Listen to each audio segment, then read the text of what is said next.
Jumpa lagi dengan saya Ros Perwita di channel The Investor, channel yang mengupas tentang dunia saham. Oke teman-teman sekalian, hari ini kita akan review saham lagi, yaitu saham Astra International atau saham dengan kode emiten ASII. Ya, karena saham ini termasuk fenomenal juga. Fenomenalnya kenapa? Karena fundamentalnya ini bagus, tapi kok harga sahamnya itu nggak naik-naik gitu. Apa yang terjadi? Nah, nanti akan kita bahas. Tapi sebelum kita bahas itu semua, teman-teman sekalian, saya ingatkan jangan lupa untuk mengunjungi website saya eroseperwita.com, dan teman-teman bisa dapatkan ebook saya di website tersebut ya. Saya sudah analisa 35 saham, di mana masing-masing sahamnya saya sudah menentukan atau menyimpulkan harga wajar sahamnya itu di berapa. Nah, jadi teman-teman bisa manfaatkan ebook saya untuk mengetahui atau untuk bisa langsung memutuskan entah beli atau jual dengan harga wajar yang sudah saya simpulkan berdasarkan analisa saya di dalam ebook tersebut. Dan bagi teman-teman yang sudah membeli ebook saya di bulan Februari dan Maret ini ya, jangan khawatir, teman-teman akan kami update ebook dengan data yang terbaru, yaitu data full year 2019 secara gratis ya. Jadi jangan khawatir teman-teman sekalian. Memang sampai saat video ini diambil datanya masih menggunakan data triwulan 3 ya 2019, karena memang sebagian besar masih belum keluar. Dan memang itu sudah jadi kebiasaan sih, laporan tahunan ya, laporan full year 2019 itu atau full year setiap akhir tahun biasanya keluarnya di akhir bulan Maret ya. Jadi teman-teman nggak perlu menunggu sampai laporan itu keluar, langsung bisa beli sekarang juga, dan nanti ketika laporan keuangan sudah keluar akan kita update secara gratis.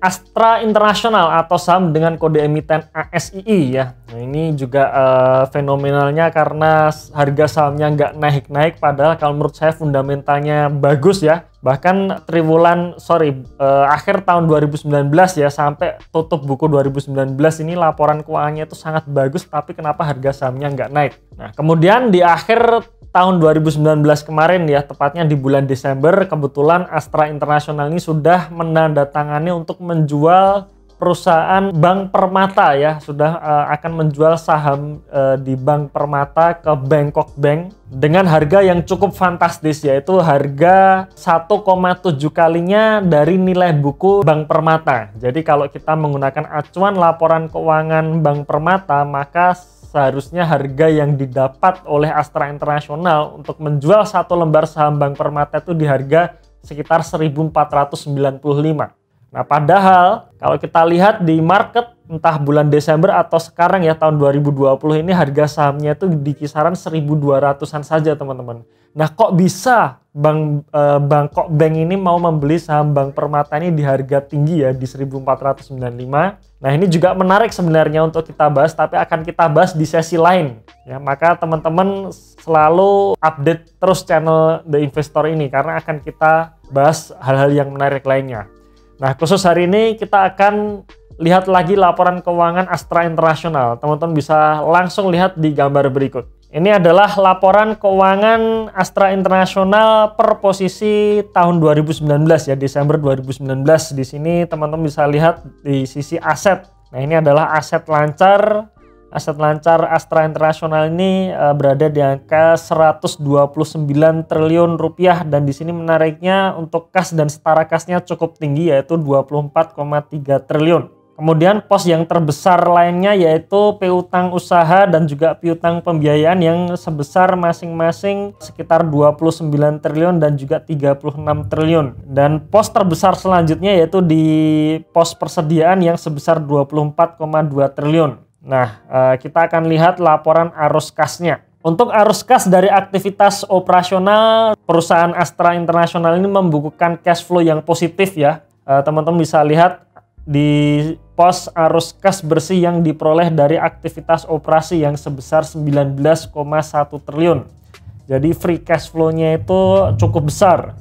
sehingga perusahaan ini bisa melakukan pembiayaan untuk investasinya sebesar 14,1 triliun. Jadi dilihat dari sisi aktivitas operasional dan juga aktivitas investasinya, perusahaan ini masih memiliki cash flow yang positif. Nah, selanjutnya langsung teman-teman bisa lihat di sisi aset tidak lancar. Nah, ini yang menarik teman-teman sekalian, karena Astra ini tergolong perusahaan yang super holding. Ya, Astra ini punya kurang lebih sekitar 100 lebih anak perusahaan yang dimana laporan keuangan dari masing-masing anak perusahaannya itu dikonsolidasikan di dalam kelompok Astra International ini. Nah, dari aset tidak lancar yang berjumlah 222,9 triliun. Nah, salah satu pos yang terbesar di sini adalah piutang pembiayaan ya sebesar 32,4 triliun. Nah, piutang pembiayaan ini diantaranya masuk dalam grup Astra di bidang pembiayaan leasing ya. Sorry, di perusahaan leasing maksudnya. Perusahaan leasing di bawah bendera Astra International itu masuk di pos piutang pembiayaan. Kemudian di sini ada yang menarik lainnya, yaitu investasi pada Ventura Bersama. Ya, ini juga pos yang menarik ya,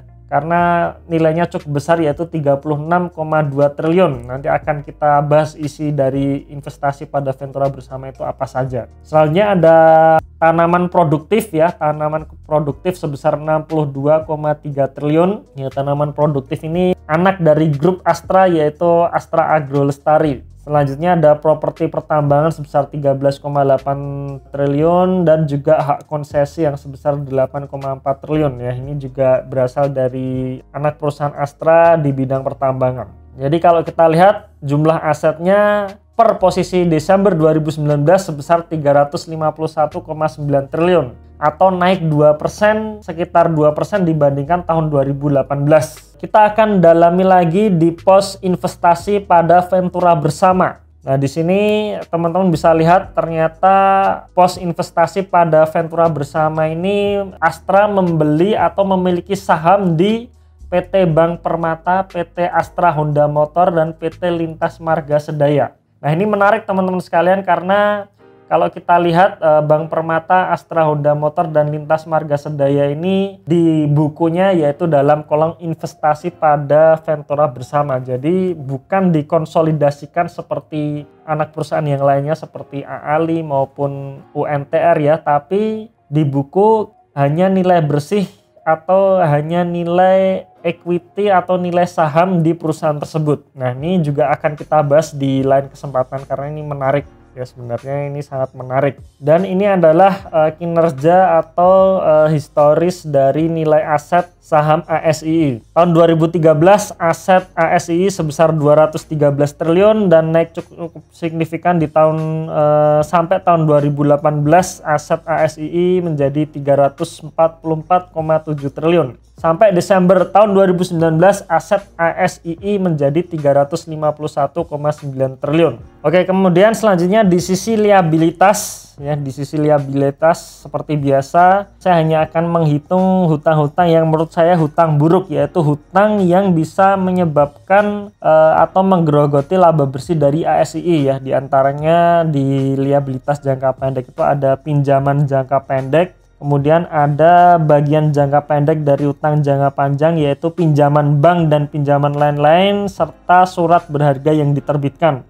Kemudian di sisi liabilitas jangka panjangnya di sini ada pinjaman bank dan pinjaman lain-lain serta surat berharga yang diterbitkan. Jadi total hutang buruk dari perusahaan Astra ini kurang lebih sebesar 91,7 triliun, dan angka 91,7 triliun ini menggambarkan DER atau debt to equity ratio perusahaan sebesar 60%. Langsung kita masuk di sisi ekuitas. Nah, teman-teman bisa lihat di pos saldo laba baik yang dicadangkan maupun yang belum dicadangkan. Nah, di sini kalau kita lihat saldo labanya naik ya dari 127 triliun menjadi 140 triliun, jadi kurang lebih naik 10%. Jadi naik cukup signifikan ya, cukup tinggi. Sehingga menyebabkan ekuitas yang diatribusikan kepada pemilik entitas induk juga ikut naik dari 136 triliun menjadi 147 triliun atau naik kurang lebih 8%. Nah, oke, kita komentari dulu mengenai neraca dari Astra International. Ya, seperti kita lihat ya, neraca dari Astra International ini sudah sangat kuat karena nilainya juga sudah besar 350 triliun dengan porsi aset lancarnya yang kurang lebih hampir 40% dibandingkan dari total aset. Jadi termasuknya perusahaan ini juga liquid ya. Kemudian dari sisi arus kasnya juga positif ya, jadi juga bagus ya, artinya perusahaan free cash flow-nya atau uang yang dihasilkan itu besar dan masih surplus. Kemudian di sisi hutangnya juga relatif aman karena hutang buruk ya, atau hutang yang bisa menyebabkan perusahaan dipilotkan atau juga bisa menggerogoti laba bersih itu hanya kurang lebih 60% dari total ekuitasnya. Jadi termasuk masih wajar. Komposisi saldo laba dibandingkan total ekuitasnya juga bagus ya, hampir 90%. Jadi benar-benar pertumbuhan perusahaan ini bisa ditopang dari laba bersih yang dihasilkan. Jadi operasionalnya ini selalu menguntungkan. Jadi kalau bisa saya simpulkan, neraca dari Astra International ini menurut saya bagus dan kuat. Oke, selanjutnya kita akan bahas masalah laporan laba rugi ya. Kita akan bahas laporan keuangan. Di sisi laba rugi teman-teman bisa lihat pada gambar berikut. Kalau kita lihat total pendapatan dari Astra International turun kurang lebih 1% ya. Jadi dari 239 menjadi 237 triliun. Dan laba brutonya juga turun ya kurang lebih juga sama 1% ya, 0, sekian persen ya, masih di kisaran 50 triliun. Nah, di sini saya akan tunjukkan lagi kira-kira penghasilan atau total pendapatan Astra itu disumbangkan dari sektor apa saja. Teman-teman bisa lihat. Di sini paling besar sumbangan dari kinerja Astra International masih dipegang oleh sektor otomotif ya. Jadi dari total pendapatannya itu sebesar 104 triliun itu disumbangkan dari sektor otomotif. Kemudian yang kedua atau urutan nomor 2 yaitu di sektor alat berat, pertambangan, konstruksi, dan energi itu sebesar 84,4 triliun. Urutan nomor 3 yaitu dari jasa keuangan atau financial services sebesar 20,4 triliun, dan selanjutnya di sisi sektor agribisnis yang sebesar 17,4 triliun. Nah, sektor lain ada infrastruktur, teknologi informasi, properti itu kurang lebih masing-masing 8 triliun, 4 triliun, dan 400 miliar. Dari masing-masing sektor tersebut juga menghasilkan laba bersih yang berbeda-beda. Teman-teman bisa lihat di pos laba tahun berjalan di bawah ini ya, di bawahnya itu. Ya, teman-teman bisa lihat laba yang dapat diatribusikan ke pemilik entitas induk ya, dari 8,3 triliun, 5,3 triliun, 6,7 triliun, 168 miliar, dan seterusnya. Jadi total laba bersih yang dapat diatribusikan ke pemilik entitas induk sebesar 21,7 triliun. Nah, 21,7 triliun ini sebenarnya hampir sama dengan tahun 2018 kemarin ya, yang sebesar 21,6 triliun. Dan berikut adalah historis dari penjualan maupun laba bersih dari Astra International. Nah, kita lihat penjualan dari Astra International sejak tahun 2013 sampai 2018 ya, termasuk naik turun ya. Jadi dari 193 triliun sempat menyentuh 200 triliun tapi turun lagi di 180 triliun. Di tahun 2018 mencapai 239 triliun, tahun 2019 di 237 triliun. Kemudian laba bersihnya juga termasuk tidak stabil juga atau naik turun ya. Di tahun 2013 sebesar 19,4 triliun, tahun 2015 sempat turun menjadi 14,4 triliun, tapi di tahun 2018 naik cukup signifikan menjadi 21,6 triliun, sampai di tahun 2019 sebesar 21,7 triliun. Kemudian yang terakhir yaitu historis dari kinerja ekuitasnya. Nah, di sisi ekuitas ya, karena perusahaan ini selalu menghasilkan laba bersih, maka ekuitasnya selalu naik. Nah, teman-teman bisa lihat di tahun 2013 ekuitas dari Astra International ini sebesar 83,9 triliun dan terus tumbuh sampai di tahun 2018 mencapai 136,9 triliun, dan di tahun 2019 sebesar 147,8 triliun. Memang kalau kita lihat di laporan laba rugi dari Astra International ini sebenarnya tidak tumbuh secara signifikan ya. Jadi sempat naik kemudian sempat turun juga. Tapi kalau kita lihat sejak tahun 2015 ya, itu sebenarnya cenderung naik. Tapi naiknya juga tidak terlalu signifikan. Tapi yang menarik dari Astra International ini, walaupun penjualan dan laba bersihnya itu tidak naik signifikan, tapi perusahaan ini bisa selalu menghasilkan laba bersih ya. Oke, selanjutnya bagaimana dengan harga sahamnya? Nah, seperti biasa teman-teman sekalian, dalam menghitung harga wajar saham saya selalu menggunakan 3 pendekatan ini, yaitu ROE, PBV, dan juga pertumbuhan ekuitas. Nah, teman-teman bisa lihat pada chart berikut. Nah, saya sendiri selalu mengartikan jika ekuitas perusahaan tumbuh dan ROE perusahaan stabil, maka seharusnya PBV tetap, dan rata-rata PBV tersebutlah yang biasanya saya jadikan acuan untuk menilai harga wajar saham. Nah, di sini teman-teman bisa lihat di garis warna hijau, yaitu garis ROE ya, return on equity. Teman-teman bisa saksikan ya, atau teman-teman bisa lihat sejak tahun 2015 sampai 2019 ROE dari Astra International ini saya menganggapnya stabil ya, di kisaran 14-15%. Kemudian di garis warna biru ini menunjukkan garis equity, dan teman-teman juga bisa lihat equity-nya selalu naik. Jadi ketika equity selalu naik, ROE stabil, maka laba bersihnya itu pasti akan selalu besar. Nah, disitulah saya menganggap PBV yang stabil, disitulah harga wajar sahamnya. Garis warna merah inilah yang menunjukkan PBV dari perusahaan ini. Dengan harga saham saat video ini diambil ya di harga 5.725, ini menunjukkan PBV dari harga saham ASI ini sebesar 1,5 kalinya. Sedangkan kalau kita lihat di tahun-tahun sebelumnya, dari tahun 2018 sampai 2013, PBV dari perusahaan ini selalu di atas 2 kalinya. Nah, kemudian ini adalah historis dari harga saham ASII pada penutupan masing-masing tahun. Ya, ini tahun 2013 sampai tahun 2019.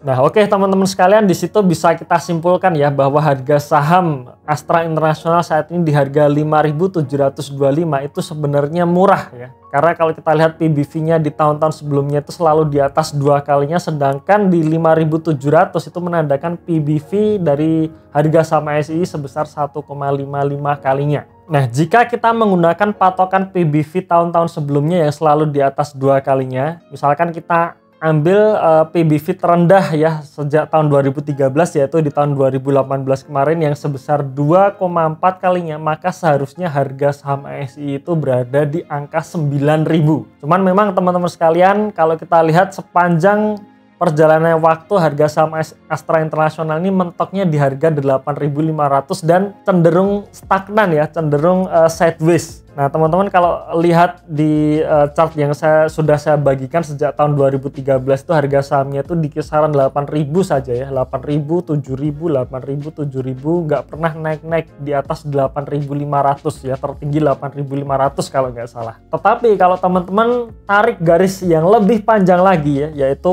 dalam kurun waktu 10 tahun sejak tahun 2010, maka harga saham Astra International ini sebenarnya sudah naik di atas 100% ya, atau sudah 100% lebih atau 2 kali lipat lebih harga saham Astra International ini kenaikannya. Kira-kira apa sih yang menyebabkan harga saham Astra International ini cenderung sideways? Kalau menurut saya mungkin karena Astra International ini memiliki banyak anak perusahaan di berbagai sektor, yang dimana masing-masing sektornya itu sentimennya itu berbeda-beda. Jadi antara sentimen dari sektor otomotif itu berbeda dengan pertambangan, berbeda dengan CPO, berbeda dengan keuangan, berbeda dengan properti. Nah, makanya harga saham ini kayaknya sih susah untuk naik. Tapi kalau kita kembalikan lagi ke fundamentalnya, sebenarnya perusahaan ini selalu tumbuh. Nah, jadi kira-kira apa yang harus kita lakukan dengan saham Astra International ini ya? Kalau saya sendiri, saya sampai saat ini masih hold teman-teman sekalian untuk saham Astra International ini ya. Karena saya sendiri tuh senang dengan bisnisnya. Ya, diversifikasi dari perusahaan Astra itu bagus ya dari berbagai sektor. Dan saya menganggap bahwa harga sekarang murah, dan ya menganggap 8.500 sampai 9.000 itu harga wajarnya. Jadi saya masih keep. Cuman pertanyaannya, apakah nanti harga saham ASI ini bisa sampai 9.000? Ya saya nggak tahu gitu. Ya mungkin bisa, tapi apakah akan nunggu 5 tahun lagi atau mungkin tahun depan? Nah, saya nggak tahu. Tapi yang jelas harga saham sekarang murah, dan saya pun juga masih hold saham Astra International ini.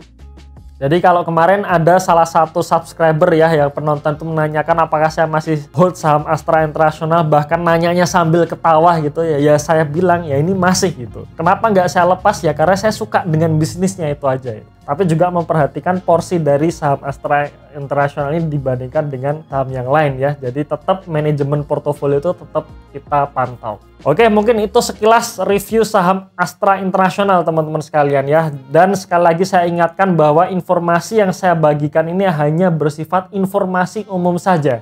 Jadi setiap kali keputusan yang Anda ambil berdasarkan dari video ini, maka tetap menjadi tanggung jawab Anda masing-masing. Jadi perlu digarisbawahi ya bahwa disclaimer is always on. Jangan lupa komentar di video ini teman-teman sekalian supaya kita bisa berinteraksi. Jangan lupa juga kunjungi website saya eroseperwita.com. Miliki juga ebook saya, miliki juga audio learningnya. Tunggu video saya selanjutnya dan salam Passive Income.